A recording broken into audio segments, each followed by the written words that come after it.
Buenos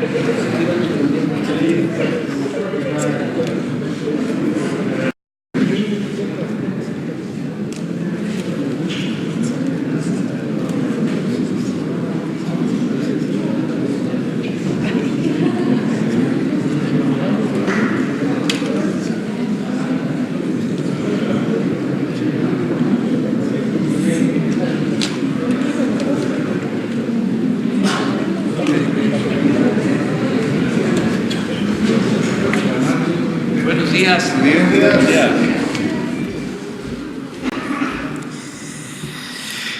Bueno, vamos a dedicar el día de hoy a contestar preguntas para que no nos queden pendientes, estar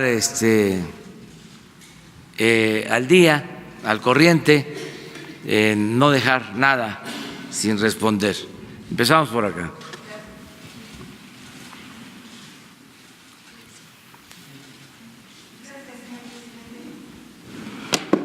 Nancy Rodríguez, de Oro Sólido. Señor presidente, dado la crisis de migración que se está dando, ¿ustedes ya han contemplado o ya se llevó a cabo una especie de requisa en todo lo que es el Instituto Nacional de Migración, aduanas y todos estos organismos de gobierno? Esa sería mi primera pregunta.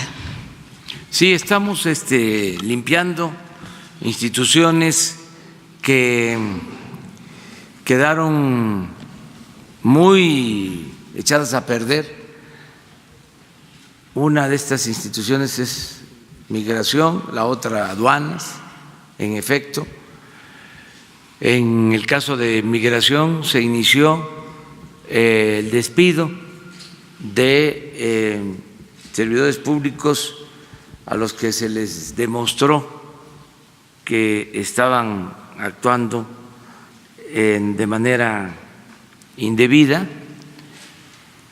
y esto ocasionó que se quedara el instituto muy debilitado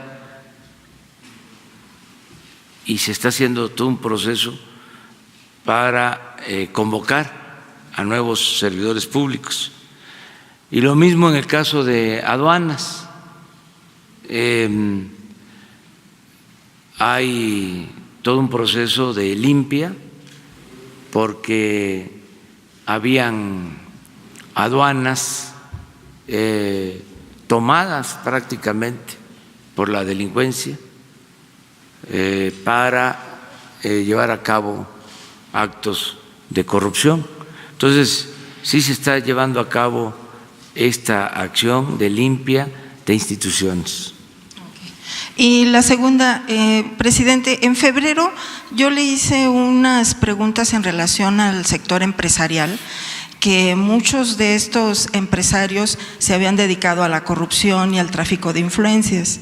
Incluso le comentaba yo algunos ejemplos, por ejemplo, el presidente de la Concanaco en el sexenio anterior con Peña Nieto, el señor Dávila, terminó su presidencia y se fue como diputado plurinominal.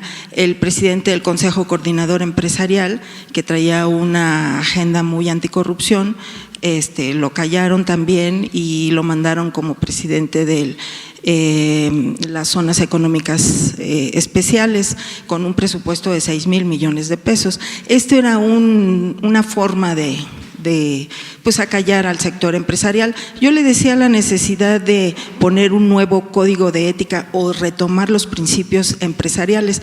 En aquel entonces usted me dijo en febrero que ellos tenían su propio código de ética y que estaba ya establecido. ¿Ahorita sigue pensando lo mismo o con las reacciones que ha habido con algunos empresarios habría que revisar este código de ética y estos principios empresariales? Y por último, si me permite, en redes nos están pidiendo mucho porque usted ya llegó al 1,000,000 de suscriptores en YouTube. Da a YouTube un botón de oro, si lo va a recibir o si estaba enterado usted. Gracias. Sí, miren, hay un cambio, yo diría que sustancial, porque la corrupción siempre se llevaba a cabo con la complicidad, era una componenda entre servidores públicos y traficantes de influencia, que en sentido estricto ni siquiera puede llamárseles empresarios. Entonces, eso ya se terminó, ya no hay. Entonces, no existe ya motivo para que se dé ese contubernio, esa corrupción. Ya nadie se atreve a venir a solicitar ni a Palacio, ya no pueden ir a Los Pinos, ni a la Secretaría de Hacienda el que les condonen los impuestos, porque ya saben que eso se terminó, porque era un acto de corrupción y una asociación delictuosa, porque tenía que ver con la empresa favorecida y con quien autorizaba. Y estamos hablando de miles de millones de pesos. Entonces, eso se terminó, ya no hay ese tipo de componendas. Y se ha entendido bien por parte del sector empresarial, que también, dicho sea de paso, no son todos los empresarios. Y repito, se trataba más de traficantes de influencia. Habían quienes no tenían laboratorios y vendían medicinas y eran políticos. ¿Qué tiene que ver eso con la actividad empresarial? Nada. Es vil tráfico de influencia. Entonces, ya hay una actitud distinta, un ambiente distinto. En el caso de los acuerdos que estamos suscribiendo con empresarios, va incluido el tema de la corrupción y es un compromiso asumido por ellos. ¿Hay una cláusula especial? Sí. En el convenio que acaba de firmarse, fui testigo, se habla de ayudar a limpiar a Pemex, a la Comisión Federal de Electricidad, de corrupción, entre otras cosas. El presidente del Consejo Coordinador Empresarial, Carlos Salazar, es un agente de primer orden y desde su toma de posesión planteó dos cosas. Primero, ayudar para que el país pueda crecer a una tasa promedio del 4% anual y ayudar para que se combata la pobreza en nuestro país. Yo le propuse que se agregara lo del combate a la corrupción y lo aceptó.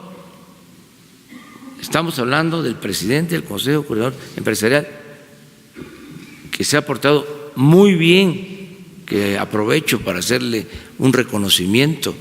Ahora que enfrentamos esta crisis temporal, transitoria, por los aranceles, él se trasladó a Washington con un grupo de empresarios y nos ayudó mucho. Establecieron comunicación con la Cámara de Comercio de Estados Unidos. La Cámara de Comercio de Estados Unidos se pronunció a favor de México, de no imponer aranceles a las mercancías mexicanas que se venden en Estados Unidos. Entonces, sí hay una actitud distinta del sector empresarial, muy buena. En el convenio al que hago referencia, que se suscribió hace unos días, nada más que a veces son tantas las noticias que no se advierte, pero es el compromiso de invertir este año de parte del sector empresarial de México, incluso ni siquiera de todo el sector empresarial, sino de 60 empresas de la Asociación de Negocios, Mexicana de Negocios, antes era Asociación de Hombres de Negocios, ahora es Asociación Mexicana de Negocios, porque es de hombres y mujeres. Ellos hacen el compromiso de invertir este año 60,000 millones de dólares en el país, solo ese grupo, más todas las organizaciones empresariales del país. Entonces, sí hay una muy buena relación, están ayudándonos, están participando para que haya crecimiento en el país. Y lo del botón de oro de YouTube, presidente, ¿sí estaba enterado usted? Pues sí, me dijeron, mire, yo me apoyo desde luego en Jesús Ramírez, que es el secretario de Comunicación, que lo hace muy bien, Jesús Cantú, que me ayudan mucho, Jessica, que me ayuda para el manejo de la red, los Twitter, Face, Instagram, todo lo que utilizo para comunicarme con los ciudadanos, las benditas redes sociales. Y Jessica fue la que me informó sobre esto. Entonces, sí está bien, ¿no? Pues sí. Pues Jesús estaría representándome, y le agradezco mucho a los de YouTube y a los de Twitter y los de Face, se portan muy bien, y está avanzando mucho la comunicación por las redes, son muy buenos medios de información y sobre todo es bueno el debate. A veces sube de tono, se calienta, pero todo el mundo participa, todo el mundo se expresa, todo el mundo se manifiesta. Con decirles que hasta los bots participan.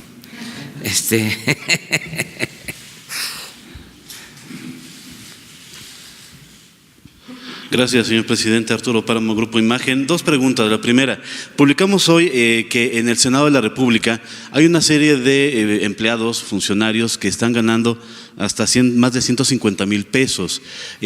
Al inicio de su administración se había hecho el acuerdo de austeridad también con el Poder Legislativo, entre ellos el Senado de la República, y hubo una baja muy importante en su presupuesto. Sin embargo, hoy tenemos registrado que 63 empleados ganan 143,000 pesos, hay uno que gana 151,000 y así hay gente que gana 143,000, mucho más de lo que gana usted. ¿Se hará un llamado al Senado de la República para moderar estos salarios de funcionarios del Senado de la República? Ya lo estás haciendo tú, pero yo como no soy ciudadano, el presidente de la... pero tú eres la voz del pueblo. Tú representas a los ciudadanos, eso es el periodismo.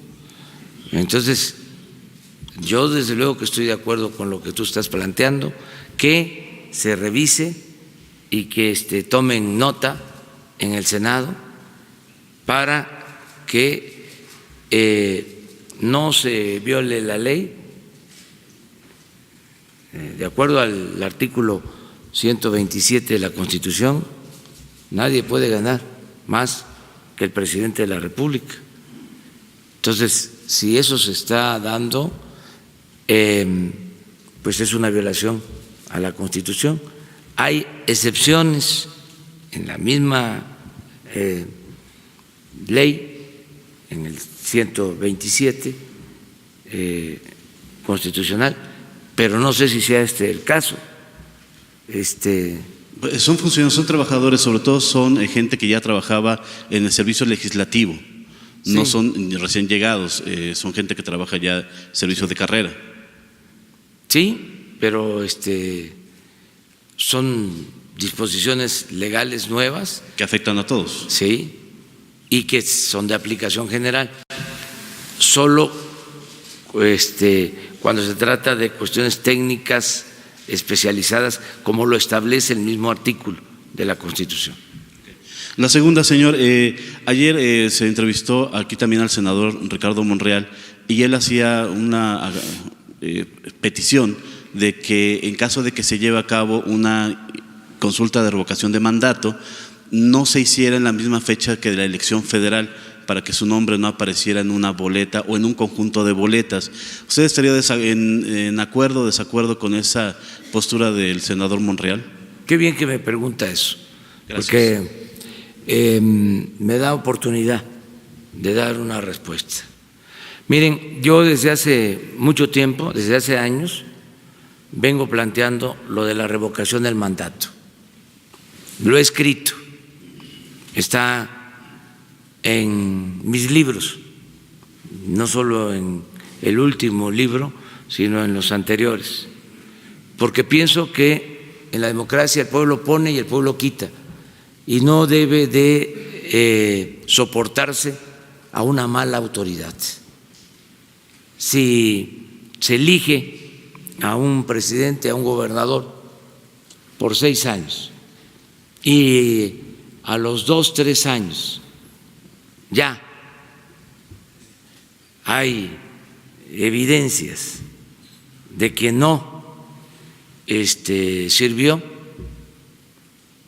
¿por qué aguantarlo todo el periodo?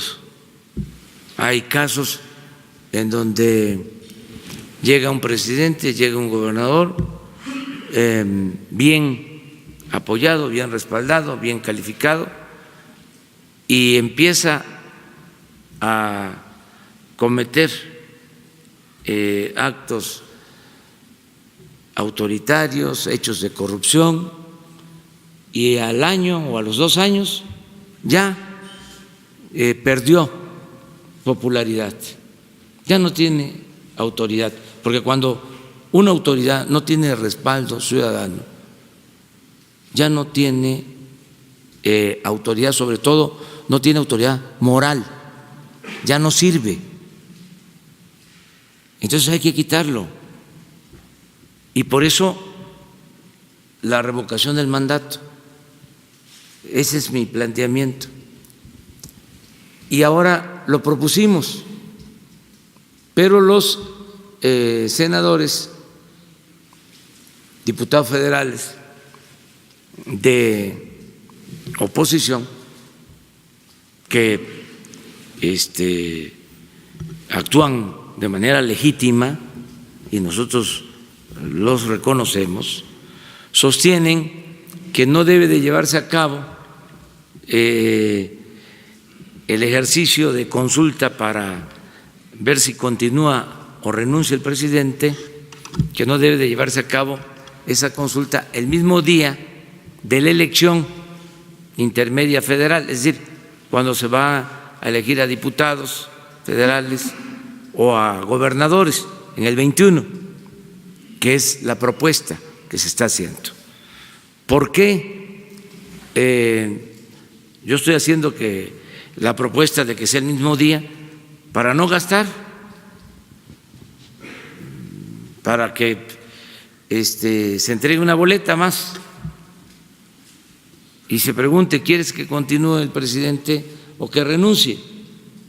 Al mismo tiempo que se van a elegir a diputados federales, a gobernadores, para no hacer un doble gasto.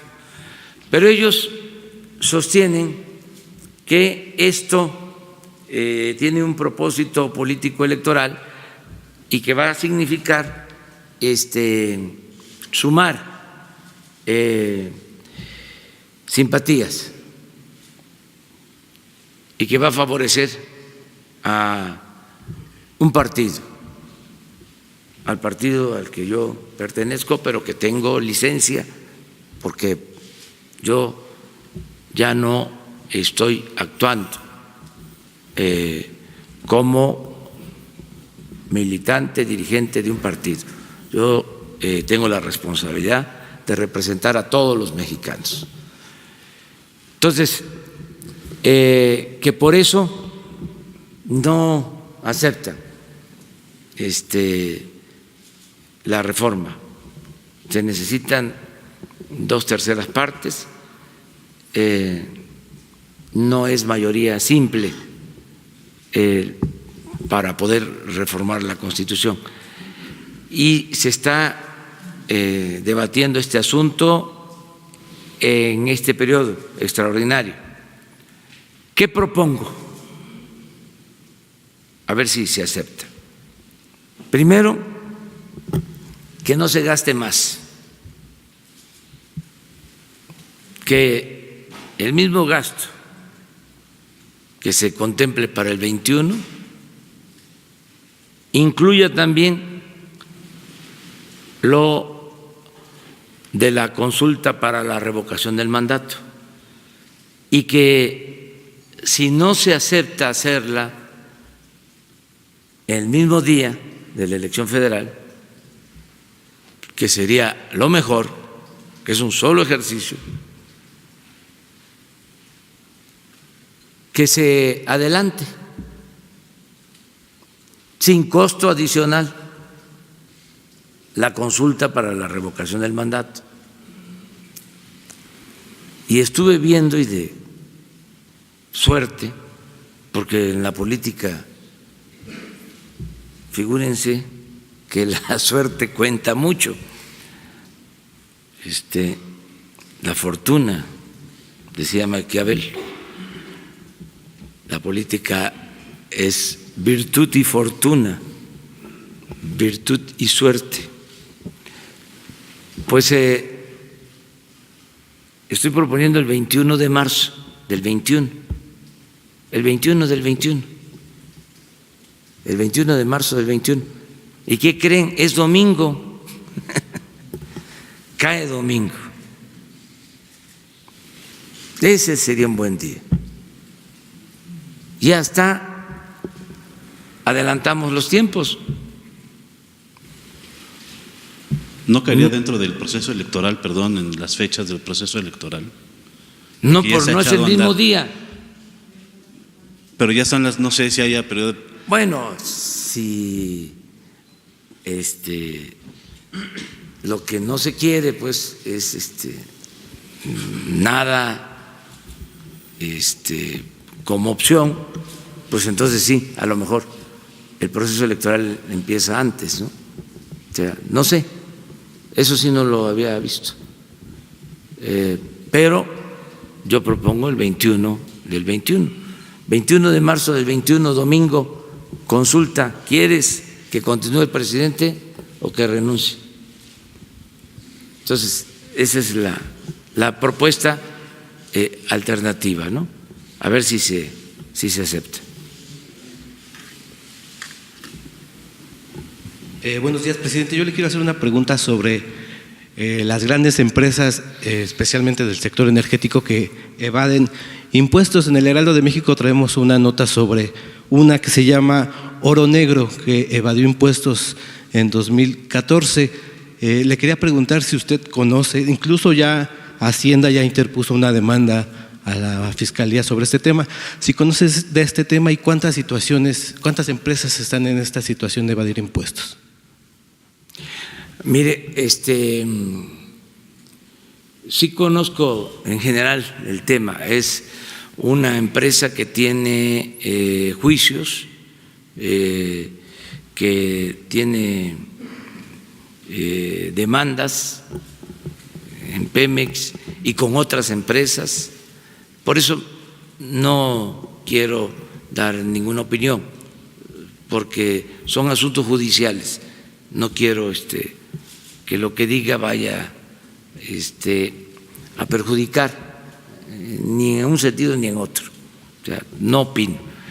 Lo que sí es un hecho es que muchas empresas no pagaban impuestos. Y hay deudas de grandes empresas que no están al corriente en sus pagos de impuestos. Y aprovecho para exhortarlos a que paguen sus impuestos. Ya cambió el régimen, ya no se van a condonar impuestos, y esto no es este año, no se va a condonar impuesto en todo el sexenio si la gente así lo decide, hablando de la consulta sobre la revocación del mandato. Mientras yo esté, no hay condonación de impuestos. Se me hace muy injusto que pague impuesto la gente más humilde.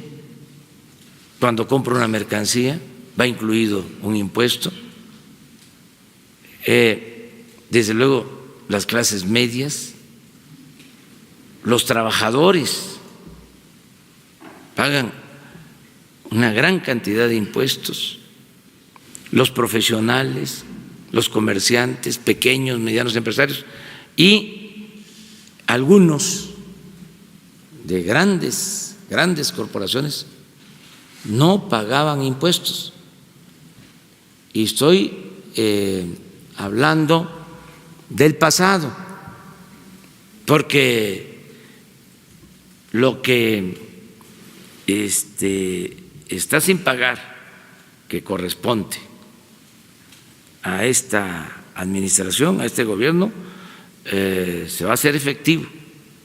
Es decir, a nadie se le va a tolerar el que no pague los impuestos. Entonces, es un exhorto, un llamado a que todo mundo se ponga al corriente, que se comprenda que de los impuestos es que se puede financiar el desarrollo y que ya nadie tiene permiso para robarse el dinero del presupuesto, que se integra con los impuestos, que todos debemos de cumplir con nuestra responsabilidad. Eso es parte del cambio. En otros países el ciudadano es incapaz, el empresario, de incumplir con sus obligaciones fiscales. Entonces, aquí se creó esa mala costumbre en grandes despachos.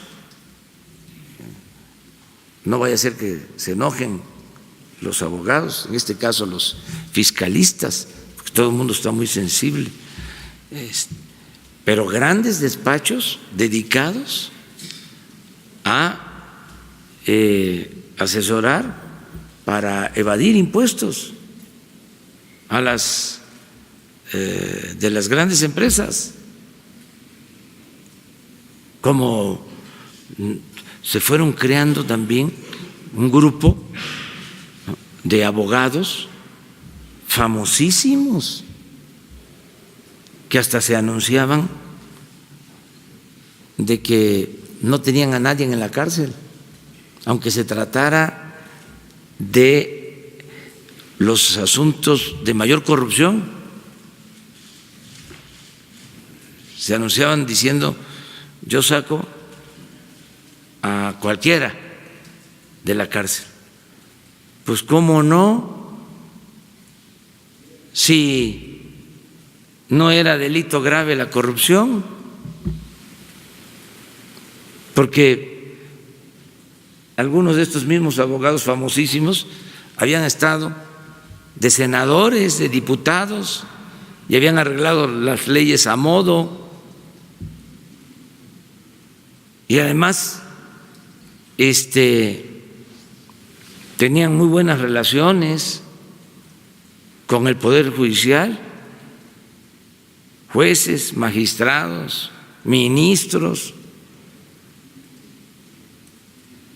Entonces todo eso ya se terminó. Entonces es una injusticia que no se paguen los impuestos.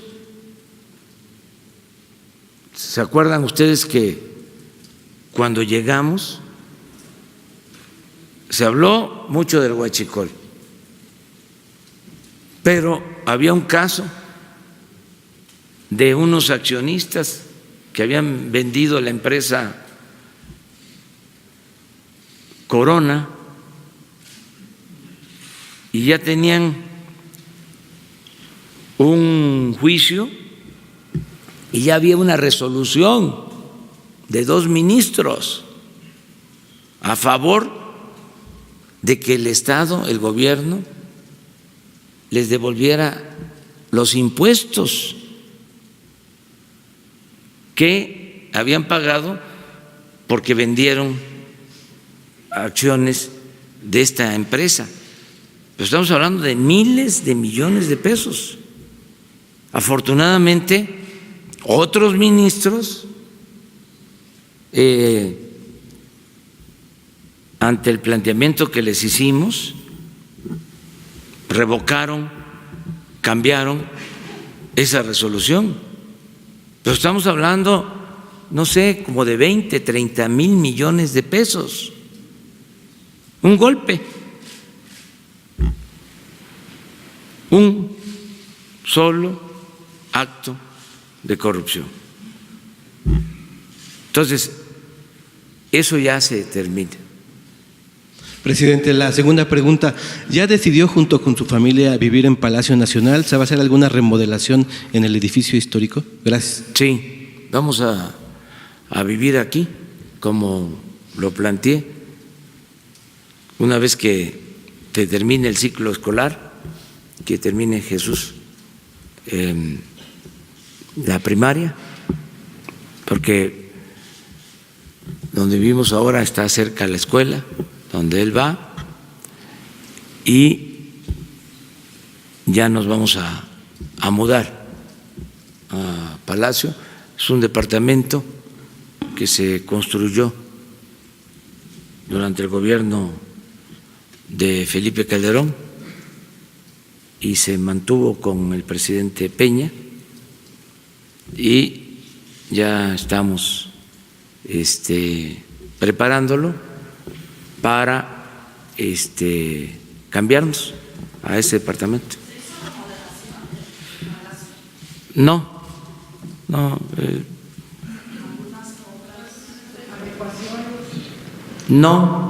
lo mínimo es el mismo espacio. Tenía una sala, comedor, una cocina, 3 cuartos, y es lo mismo. Desde luego, sí, una limpieza general y pintura, sí. Cuando se venga, ¿Mande? cuando se venga va a reforzar su seguridad. No, es lo mismo de siempre, igual. Presidente, Misael Zavala, del Universal. Hoy en el Universal tenemos una nota sobre el expresidente Enrique Peña Nieto, quien es investigado por autoridades de Estados Unidos por supuestos sobornos para autorizar la compra de la planta de fertilizantes, la que usted ha mencionado en varias ocasiones.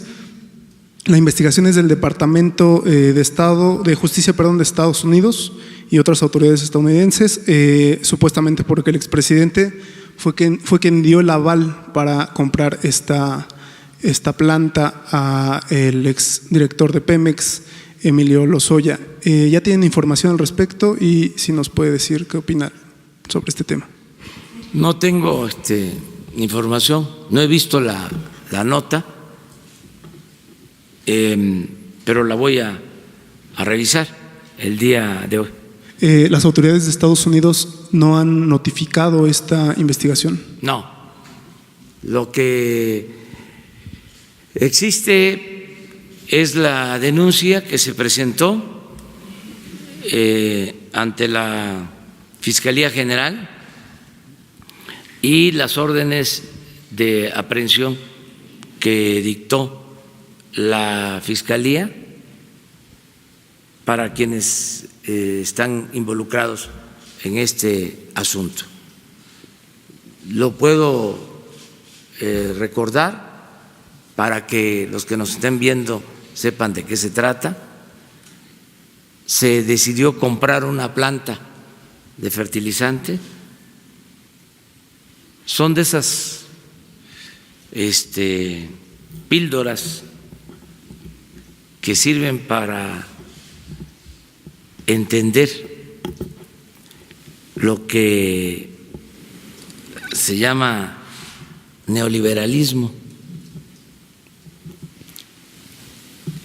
Primero se suponía que había que privatizar, trasladar los bienes públicos a particulares, que en eso consistía la política neoliberal. Y eso lo llevaron a la práctica. Y se trasladaron bienes del pueblo y de la nación a particulares. Pero en todo esto, pues lo que inspira es el afán de lucro. No es realmente ninguna teoría, es pues una argucia el decir que había que darle los bienes públicos a los particulares, porque de esa manera iban a rendir más para el desarrollo, que la privatización era como la panacea, cuando en realidad lo que se quería esconder era una política de saqueo, de pillaje, como lo hicieron en muchas cosas. Lo que pasa que tenía tanto la nación que no alcanzaron a llevárselo todo. Por eso podemos decir que vamos a sacar adelante al país con lo que nos dejaron. Pero realmente le pegaron duro. Ni en el porfiriato, nunca. Bueno, ni en los 3 siglos de dominación colonial se había registrado un saqueo tan grande como el que se llevó a cabo en estos últimos 36 años del llamado periodo neoliberal. Y fue pues toda una operación de Estado. Vean cómo dejaron la Constitución. Ahora, los cambios que se están dando van en otro sentido, porque ajustaron el marco legal Acabo de hablar de que reformaron el Código Penal para que la corrupción no se considerara delito grave. Adecuaron todo el marco legal para el saqueo. Bueno, pero como en el fondo lo que prevalece es el afán de lucro, fue lo que dominó durante todo este periodo, como sostenían una cosa, pues también podían hacer lo contrario. Esta planta la privatizan primero y luego la compran, se estatiza, porque estaba de por medio el negocio. Entonces, la planta la privatizan, por alguna razón deja de operar, tarda muchos años sin operar.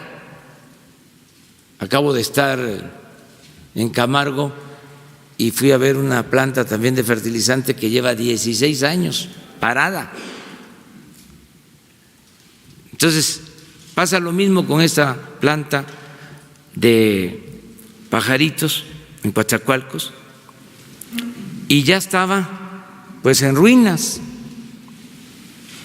Entonces, en el marco, para que no se nos olvide, del llamado Pacto por México, ¿se acuerdan de eso, verdad?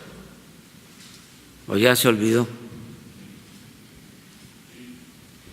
Que se firmó un convenio, un acuerdo, se decide comprar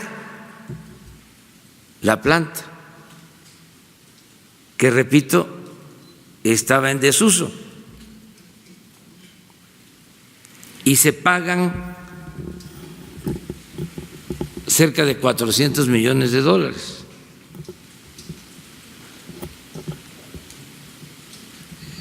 Desde que se compra, se cometen irregularidades, porque ahí sí los consejeros no dijeron nada. Me refiero a los consejeros de Pemex. Solo hubo una denuncia que se archivó de un funcionario, y luego en el Congreso sí. Hicieron auditorías. Además de la compra, se otorga un crédito para hacer la planta, porque la planta antigua ya no pudo repararse, pues eran fierros viejos. Dicen que cuando quisieron vender la planta a una empresa extranjera, su diagnóstico fue de que pues había que venderla, pero como chatarra. Entonces se hace de nuevo la planta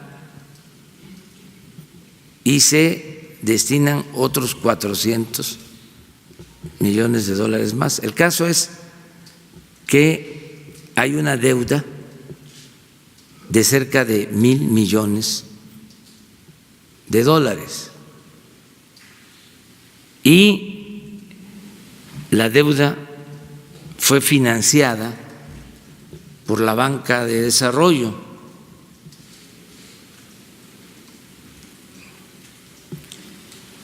Un poco lo que se hizo también con la planta que se construyó en el anterior sexenio, no en el pasado, de Odebrecht, ahí en la misma región, para hacer polietilenos. Esa planta también fue financiada por la banca de desarrollo, o sea, con dinero del presupuesto. Entonces, de ese tamaño eran los negocios que se hacían a costa del presupuesto público. Entonces, está abierta la investigación. Yo no conozco esta información del gobierno de Estados Unidos, no tengo elementos para opinar sobre este asunto. Presidente, en caso de que se requiera información por parte del gobierno de Estados Unidos sobre Enrique Peña Nieto, ¿le dará el mismo trato que se le ha dado a Emilio Lozoya con la apertura de información?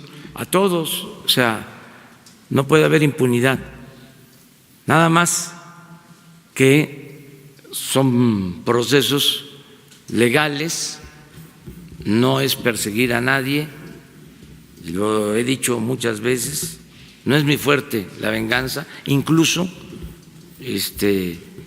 dije desde el principio que yo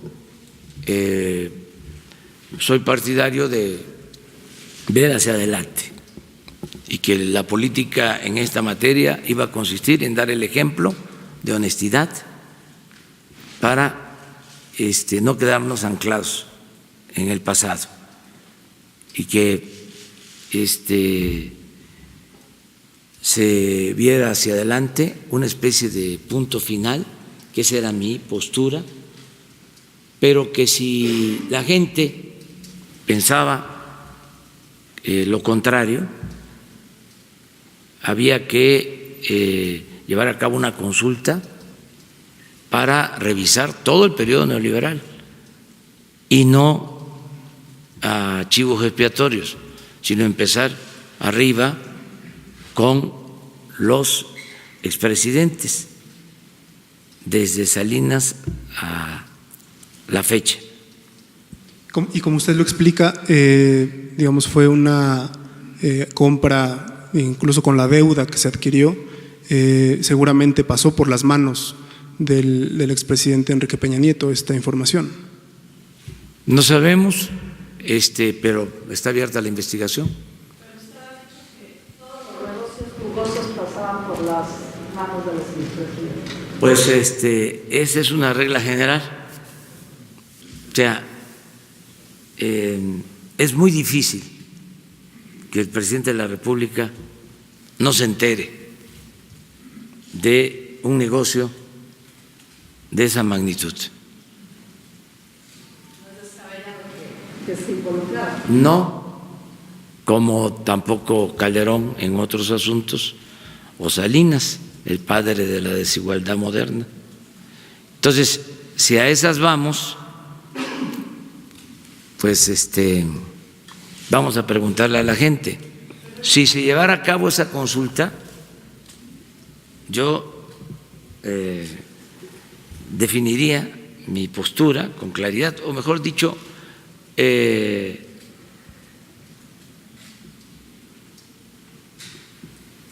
volvería a decir lo mismo, ratificaría lo mismo, de que soy partidario de que se vea hacia adelante y que no nos metamos en eso. Pero en este caso, presidente, ya hay una investigación abierta. ¿Saben por qué se hizo esa investigación? Porque no se podía tener esos elementos, esas pruebas y quedarnos callados. Nos íbamos a convertir, ¿sí?, en encubridores. Además, ahora tenemos que ver qué hacemos con esa planta. Y no se podía hacer nada si primero no se presentaba la denuncia. Porque si nosotros decidíamos echarla a andar, porque hay que operarla, hay que producir la urea, pero para eso hay que tener gas. Del gas se saca el amoníaco y del amoníaco la urea. Entonces, estamos pensando qué es lo que más conviene, lo dije hace 2 o 3 días, echarla a andar para producir nosotros los fertilizantes, que ayudaría al campo, porque miren lo que dejó la política neoliberal. Ofrezco disculpas a los adversarios, a los que piensan de manera distinta, que no les gusta que yo recuerde estas cosas. Pero antes de la aplicación de esa política neoliberal,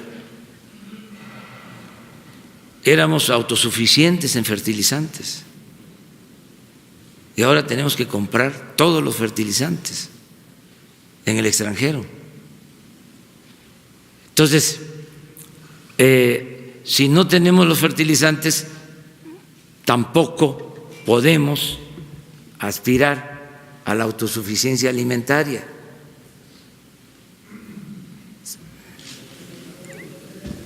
Entonces, ¿qué hacer ahí? Podemos utilizar la planta, rehabilitarla, igual que la de Camargo, igual que las de Lázaro Cárdenas, para producir fertilizante. Se consumen 4 millones de toneladas de fertilizante. Si integramos estas plantas y las rehabilitamos, podemos estar produciendo 2 millones, la mitad de lo que consumimos. Esa es una opción, pero tenemos que cuidar bien para no echarle dinero bueno al malo, ver costos-beneficios. La otra opción es venderla, pero imagínense, con la deuda, incluso en la primera opción hay que ver qué se hace con la deuda, con los $1,000 millones de deuda. De todas maneras se tendría que limpiar la planta. Y la otra opción, la tercera, es hacer una sociedad con la iniciativa privada, una empresa mixta para producir fertilizantes. Entonces son de las cosas que estamos ya decidiendo, pero antes de cualquier opción teníamos que desahogar el asunto jurídico. Por eso se hizo. No es que incumplimos con el compromiso de no llevar a cabo ninguna acción judicial. Es que esto ya estaba en proceso, son denuncias que ya se habían presentado, y si nosotros nos quedábamos callados, pues íbamos a ser cómplices, encubridores, y eso no. Por eso en este caso ya empezó la investigación. Si sale el nombre del expresidente Peña, tiene que… Lo que salga, lo que salga.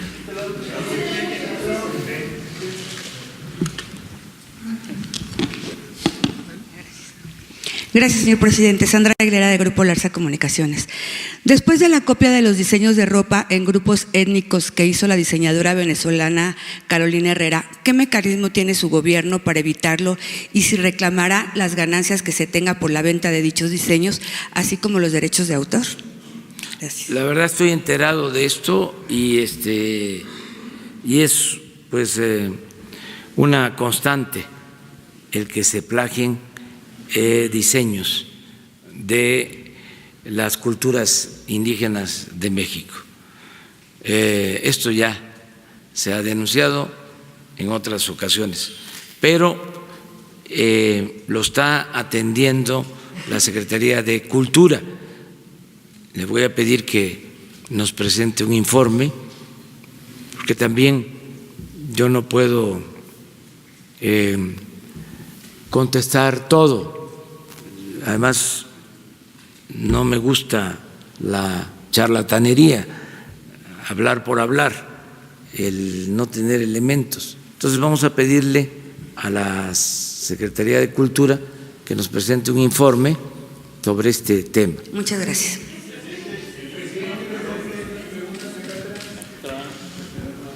Bueno. Señor presidente, Jaime Hernández de Bajo Palabra. En varios estados del país, los ciudadanos que tienen créditos en el ISSSTE han solicitado que se cancelen los cobros de intereses sobre intereses, el anatocismo. Se presume que hay más de 1 millón de personas que sufren por esta situación abusiva donde se les triplican las deudas. Han protestado en Guerrero, Hidalgo, Coahuila, solicitando la cancelación del anatocismo de los créditos del ISSSTE. La pregunta es si existe por parte de su gobierno un plan y la disposición para abolir el anatocismo de los créditos del ISSSTE y, de ser así, ¿cuál sería la propuesta? Miren, es buena la pregunta porque me da oportunidad de informar que envié un escrito al Consejo de el Infonavit para que se consideren 3 propuestas. Esto es FOBISTE, lo que me estás planteando, pero si se aplica en el caso del Infonavit, tendría también aplicación para el FOBISTE. 3 cosas. Una ya se venía llevando a cabo, que consiste en reestructurar los créditos, porque se paga y no se termina de pagar. Entonces, vamos a profundizar más en las reestructuras de los créditos del Infonavit para favorecer a los trabajadores. Lo segundo es que van a haber quitas. Se está definiendo ya un porcentaje. Si ya el trabajador pagó una cantidad importante de su crédito, se le va a entregar su escritura. Son quitas en los créditos. Y lo tercero es que por ningún motivo se va a desalojar de sus departamentos y viviendas a los trabajadores que tengan créditos con el Infonavit. Esto mismo aplica para, repito, el ISSSTE y en particular el FOBISTE. Hoy les voy a dar a conocer la carta, el escrito, a través de Jesús, para que si se aprueba en el Consejo del Infonavit, se presente el plan para los que tienen estos créditos.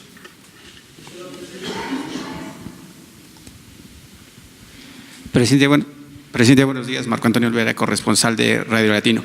Presidente, a su llegada al gobierno de México, usted se convirtió en un acérrimo combatiente de la corrupción, pero también sigue el nepotismo operando en su gobierno. Le pongo un ejemplo. Irma Heréndira Sandoval Ballesteros es actualmente secretaria de la Función Pública, pero su hermano Pablo Almícar Sandoval es superdelegado en su gobierno en el estado de Guerrero y quien aplica los programas sociales de la 4T. ¿Qué pasa, presidente? El nepotismo también es corrupción. ¿Cuál es el rumbo con ese tema? Y digo, hay cientos de mexicanos que pueden desempeñar esos puestos. Bueno, en este caso no creo yo que haya nepotismo, porque son funciones distintas. De todas maneras hay que verlo de conformidad con la ley. Según mi criterio, no existe nepotismo. Pero también quiero informarles que la secretaria de la Función Pública, Irma Heréndira Sandoval, tiene ya un escrito de mi parte para que se excuse sobre cualquier investigación que deba hacerse si su hermano comete un acto de corrupción o debe de ser sancionado. O sea, ella no podría intervenir en ninguna investigación. Esa es la respuesta. De todas maneras, sería bueno saber si dos hermanos en áreas distintas del gobierno, ¿sí?, pueden trabajar o no. Sería bueno saber, y no lo afirmo porque no lo tengo claro si en este caso está prohibido o no está permitido, pero mañana lo vamos a saber aquí. Y un tema sobre historia, presidente de México. En el Panteón Civil de Cuautla, Morelos, donde por primera vez fue sepultado el cuerpo del general Zapata en 1919, está abandonado, pese a que es un panteón del siglo XVI al XVIII, y además diseñado por el artista Manuel Tolsá. ¿Qué hará su gobierno para restaurar este sitio arquitectónico? Pues es un lugar importante para la historia de México, y sin la historia, pues México no existiría. Y también con respecto al expresidente Porfirio Díaz, que hay que decirlo, fue un tirano con los mexicanos durante los más de 30 años de gobierno, pero también hoy, hay que decirlo, en sus acciones como gobierno que representa usted en México, ¿qué hará con los restos, o si tiene planeado regresar los restos del general a México, que finalmente siguen ahí en el Panteón de Montparnasse en París? Bueno, acerca de lo primero, vamos a pedirle al Consejo de la Memoria Histórica que vea lo del Panteón de Cuautla. Y tiene razón, o sea, hay que conservar todos estos centros que son patrimonio histórico del país. Todos estos edificios, en este caso estos panteones, vamos a ver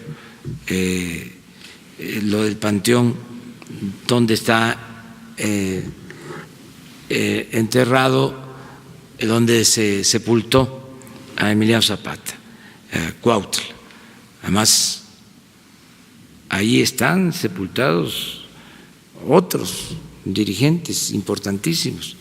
Ahí se dio el llamado sitio de Cuautla, ahí la gente defendió a Morelos contra los realistas. Ese es un hecho histórico importantísimo.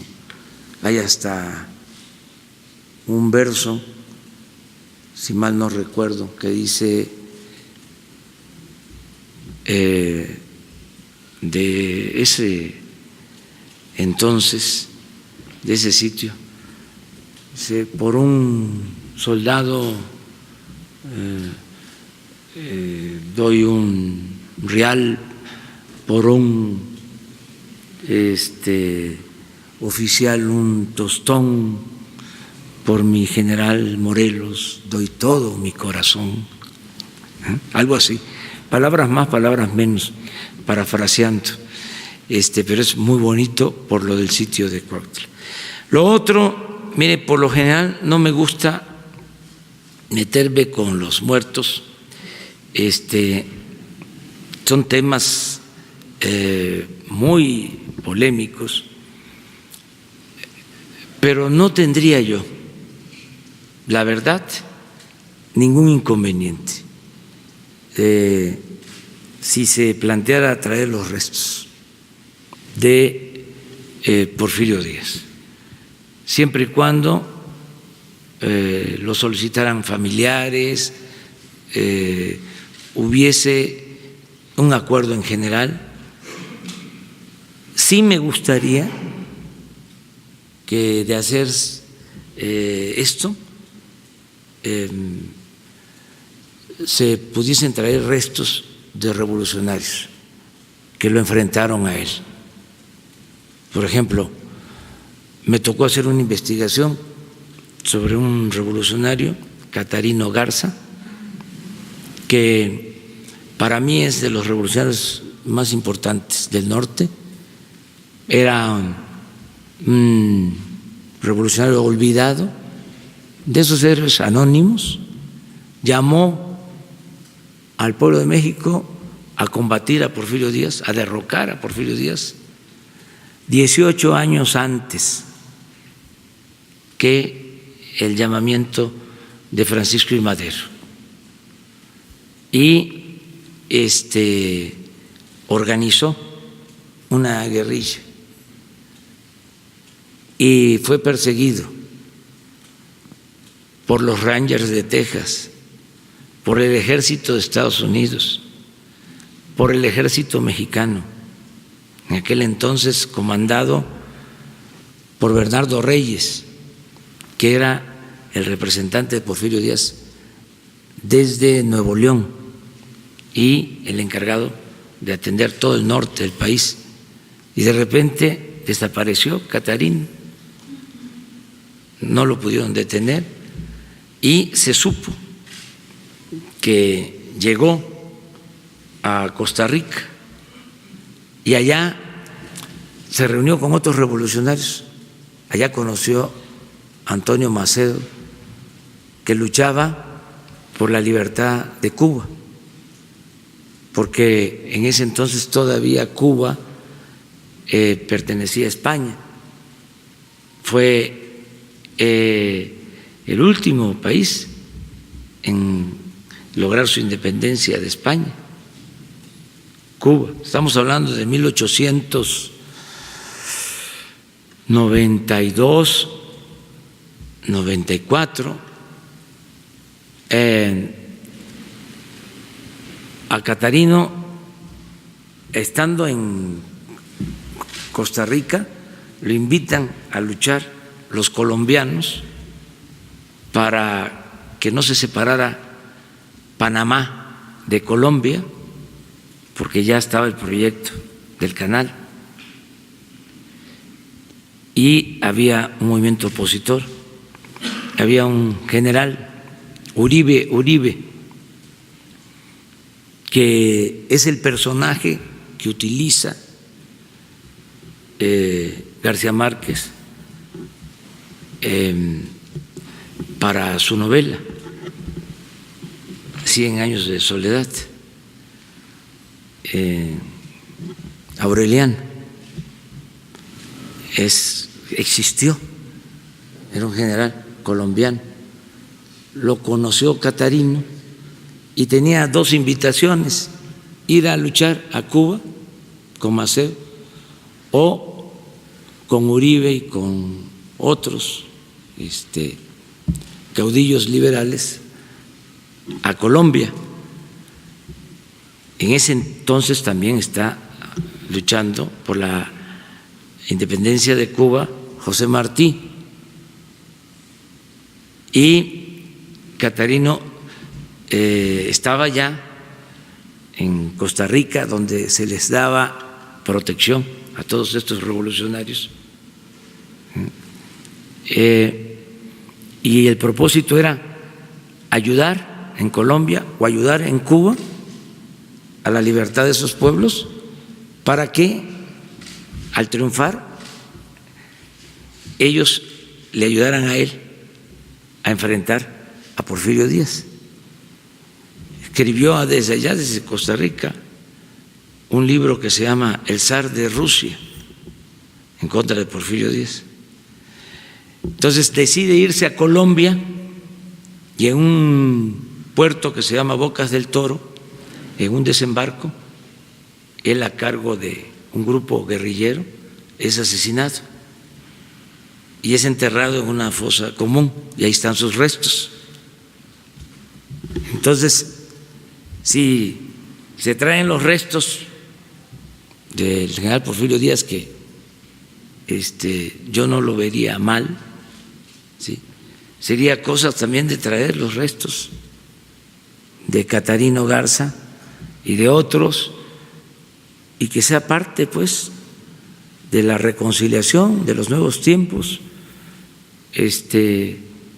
Por eso es muy buena tu pregunta, y que cada quien, ¿sí?, tenga su juicio y aplique su criterio sobre los personajes de nuestra historia.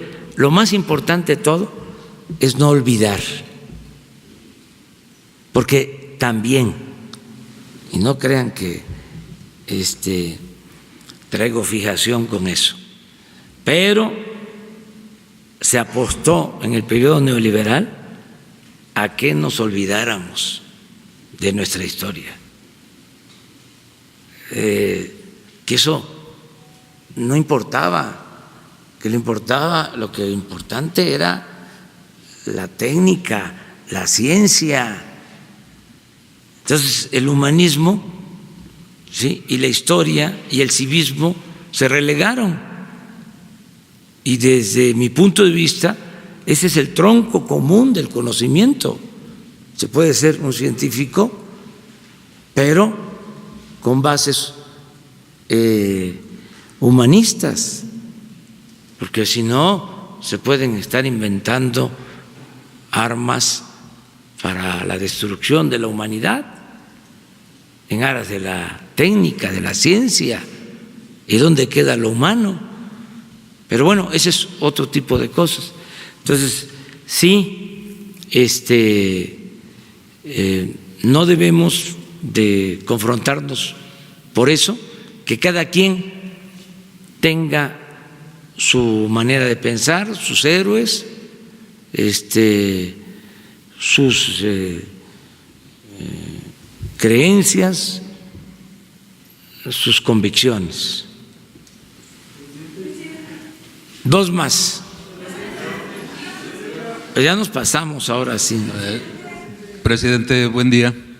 Roberto Cruz, de Impacto Diario, Revista y TV. Ayer el secretario Ebrard tocó el tema y todo parece indicar que ahora las caravanas de migrantes serán rodantes o motorizadas. Hablaba de lo que ocurrió el fin de semana, 3 tráileres con cerca de 800 migrantes, que 800 migrantes pues era el número que consistía una caravana que cruzaba a pie. Se dijo ayer también de otro tráiler con otros 50 migrantes. Esto quiere decir que va a aumentar el tráfico de ilegales. Ayer mismo el periódico El País hablaba de mano dura, porque decía que a los 800 migrantes de los tractocamiones los habían detenido. ¿Sabe usted a dónde fueron remitidos? ¿Qué se hizo con estos 800 migrantes? Pero además se tiene ya una especie de fortaleza en la frontera sur y no en la frontera norte, porque muchos de estos migrantes van a ir a dar no nada más a Tijuana o a Ciudad Juárez, ya Monterrey está en alerta. Otro municipio a los que han ido a parar también es Reynosa, en Tamaulipas. La pregunta es esa, si se tiene ya un plan también preparado para la frontera norte y qué se ha hecho con estos migrantes que se detuvo. Sabíamos que en las administraciones anteriores detenían un tráiler con migrantes, pero ya se les habían pasado 10 más. Es decir, no se detiene todo el tráfico que cruza por medio de tráileres. Ese es un tema y ahorita le hago otra pregunta, ¿no? Bueno, miren, vamos a que se cumplan con los acuerdos que se hicieron en Estados Unidos, porque no queremos que se apliquen aranceles. Y no es que no tengamos nosotros cómo responder. Nosotros podríamos hacer lo mismo,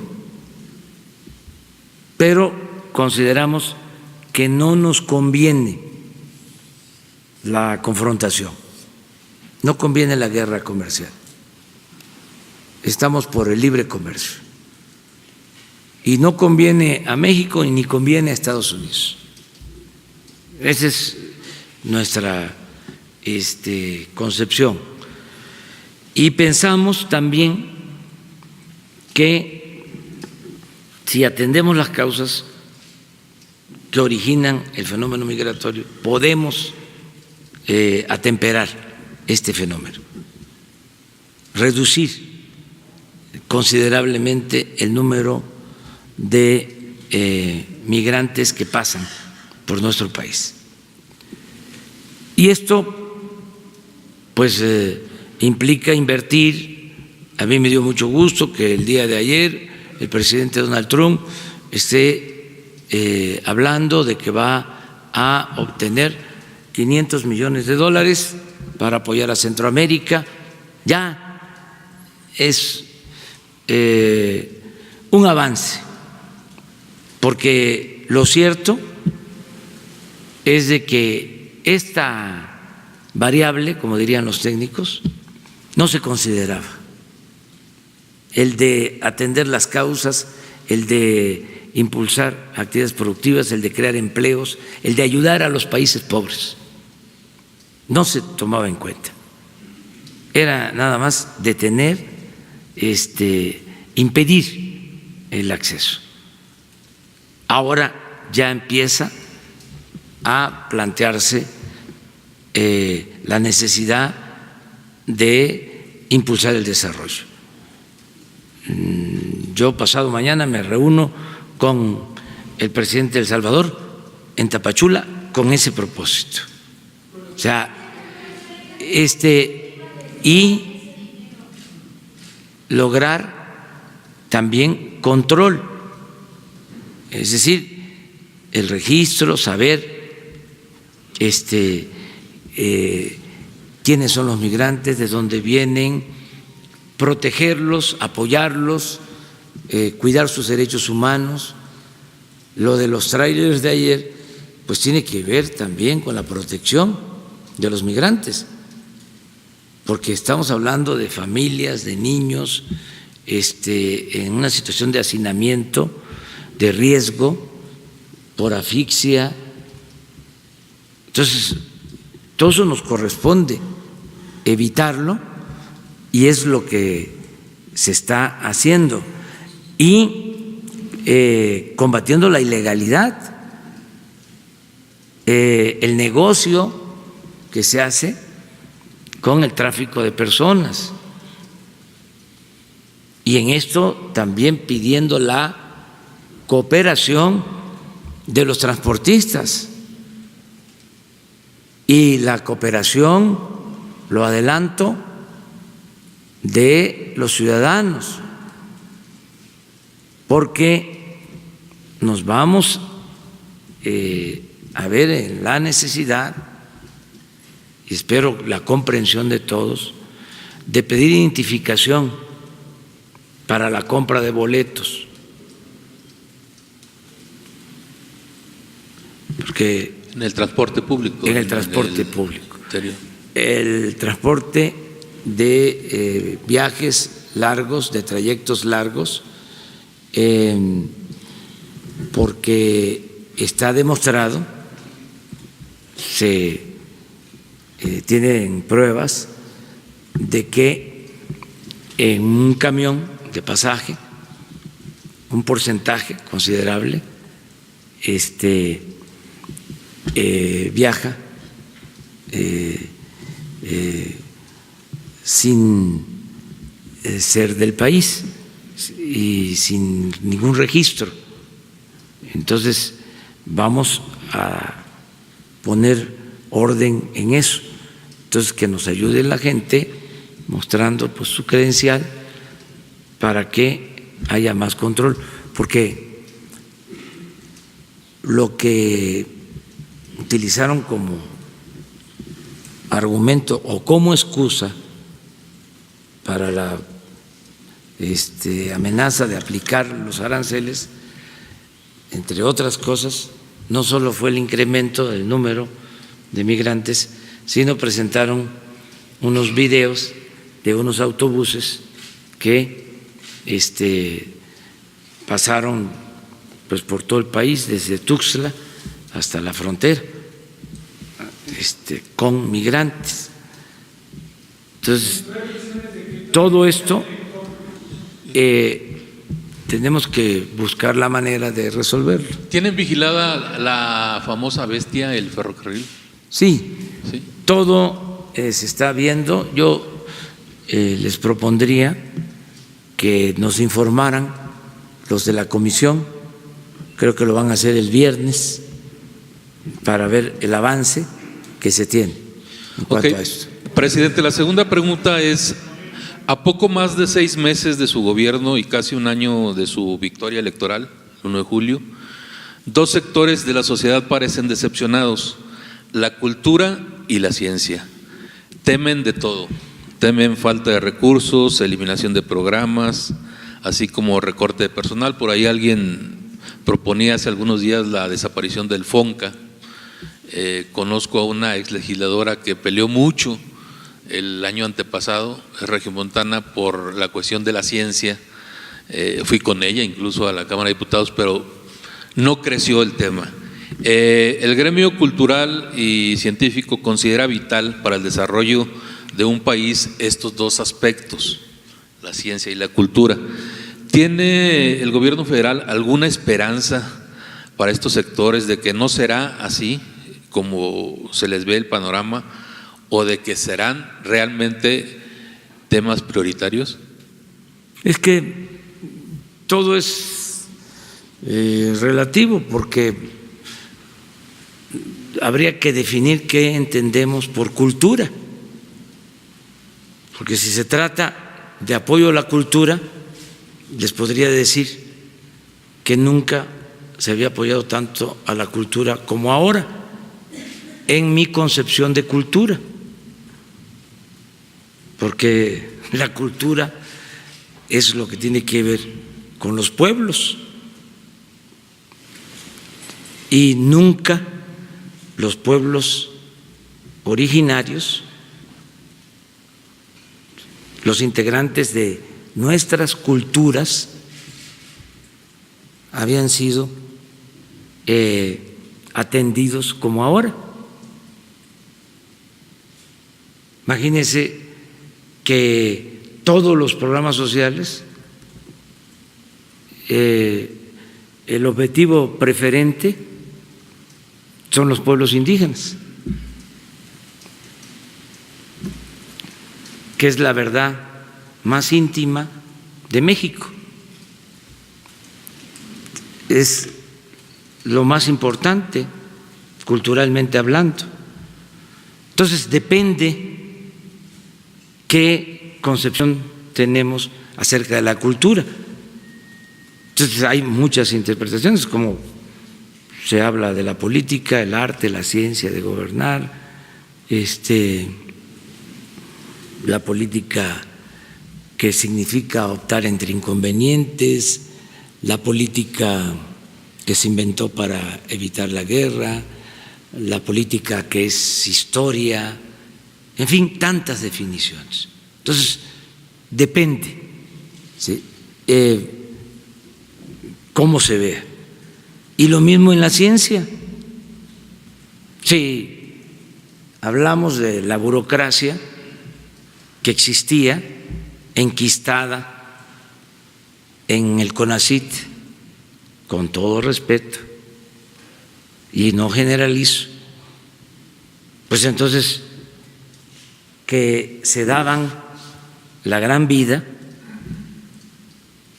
no investigadores necesariamente, sino políticos y burócratas encargados de el fomento a la ciencia, pues entonces sí, ellos están molestos y deben de estar desencantados, y no solo eso, disgustados. Pero si vemos las cosas desde otro punto de vista, pues vamos a poder subrayar, destacar que por primera vez en mucho tiempo el CONACYT es manejado por una mujer investigadora, Premio Nacional de Ciencia, por primera vez. O sea, que surge de ahí, que es una científica con un reconocimiento nacional, una profesional, una mujer honesta. Claro, como no pertenece a el grupo que dominaba y que se repartían los bienes entre ellos, pues entonces hay esa campaña de que no nos importa la ciencia, de que no se les da a los niños para ir a los concursos de matemáticas. Toda esa situación que se ha venido creando, ¿no? Pero bueno, depende de cómo se vean las cosas. Yo estoy muy satisfecho con lo que está haciendo el CONACYT y con lo que se está haciendo en la ciencia, pero además podríamos hablar más de esto, y le voy a invitar a María Elena que venga y que les informe para que de una vez también se ponga al descubierto todas las fechorías que hacían los que estaban a cargo de el fomento a las ciencias, las innovaciones, la tecnología. O sea, porque si no, no nos vamos a entender. Y hay veces que se repiten tanto las mentiras que llegan a confundir, o como decía Goebbels, una mentira que se repite muchas veces puede convertirse en verdad. Entonces hay unos que sí se aturden porque están fuertes a veces las campañas. Entonces lo mejor es aclarar todo esto. Me gustaría que escucharan el plan de ciencia, de tecnología del CONACYT. En el medio cultural se habla mucho de creadores, de escritores, de artistas. ¿Considera que esto que pasa en el CONACYT ha ocurrido también en organismos que apoyan a escritores, por ejemplo? No sé, pero no se ha afectado. Se redujo el gasto superfluo en los altos mandos, que por lo general no son, en el caso de la ciencia, investigadores, repito, son políticos, burócratas, claro, de cuello blanco de la burocracia dorada, pero con mucha influencia, o sea, famosos, y sí, hacen ruido, sí, pero hay que actuar con la verdad y también que es muy interesante polemizar, debatir sobre estos temas. Por ejemplo, esto ya lleva a que venga María Elena, ¿sí?, y que explique, ¿sí?, aquí su plan, y que dé a conocer si hubo reducción, en dónde hubo reducción, a quién se les quitó las becas, ¿sí?, cómo se está apoyando a la ciencia, ¿sí?, por qué no se está apoyando a la ciencia, como se dice. O sea, que explique bien de que existía un grupo, ya no puedo hablar como antes, me tengo que autolimitar, pero que dominaba ahí, ¿sí?, y hacían lo que querían, de eso no tengo duda, o sea, no tengo duda, pero bueno, vale más que ella nos exponga sobre este asunto. Ya me voy a ir, ya me voy, ya nos vemos mañana. Voy a ir hoy a Aguascalientes, les invito.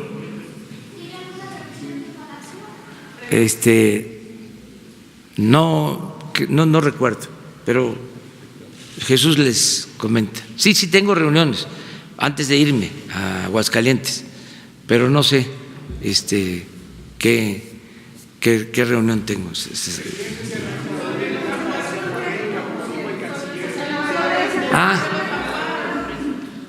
Pues sí, si quieren mañana lo vemos, nos da tiempo, ¿sí? Mañana te contesto. Sí. Muchas gracias.